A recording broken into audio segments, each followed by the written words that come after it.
चेहरे से ही किसी को पहचान पाना संभव हुआ होता तो 30-40 बरस पहले ही उसे ठीक से पहचान लिया होता। बोलचाल और व्यवहार की कुशलता से ही कुछ पता लगता तो इतने बरस उसके मुंह में क्यों पड़ा रहता। चरित्र की अंदरूनी पेचीदगियों और उसकी बाहरी बनावट में इतनी विरोधी दूरियां भी हो सकती हैं, यह बड़ी देर से समझ आया।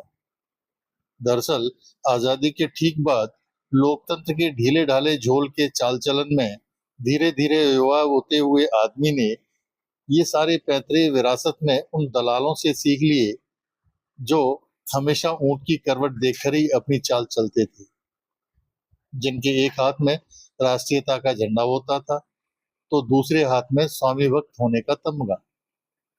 कुल मिलाकर यह है कि उसने सीखी ऐसी सदी हुई भाषा जो किसी को नाखुश नहीं करती। उसने गढ़े ऐसे नारे जिनसे न कोई असहमत हो, न कर सके कोई विरोध।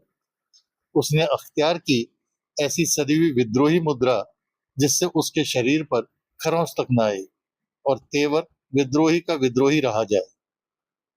उसने हर लड़ाई में हमेशा छोड़ी एक ऐसी अदृश्य जगह जहां दुश्मन से हाथ मिलाने की गुंजाइश हमेशा ही रही आई। और इस तरह संघर्ष और विद्रोह की ताकतवर प्रतिरोधी दीवार के बीच लगाई उसने सेन और बन बैठा हमारा आपका नायक। फिर इसके बाद क्या हुआ यह बताने की शायद अब कोई जरूरत नहीं। आप ही इस तरह मैं भी पड़ा रहा भ्रम में कि गिरावट के इस घटा टोप में कहीं कोई तो है जो लड़ रहा है, पर वह तो उसकी रणनीति थी, सबके कंधों पर पांव रखकर उस जगह पहुंचने की जहां संघर्ष और विद्रोह का कोई अर्थ रह नहीं जाता। रह जाता है वह और केवल वह, और उसी के इर्द गिर्द गूंजती उसकी जय जयकार।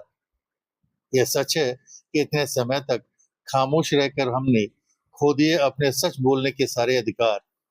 फिर भी जाते जाते इस जहान से कुछ न कुछ तो करना होगा कारगर उपाय, जैसे यही कि यह कविता या इसका आशय ही कहीं बचा रह जाए और आने वाली किन्हीं युवा आंखों में रोशनी की तरह समा जाए।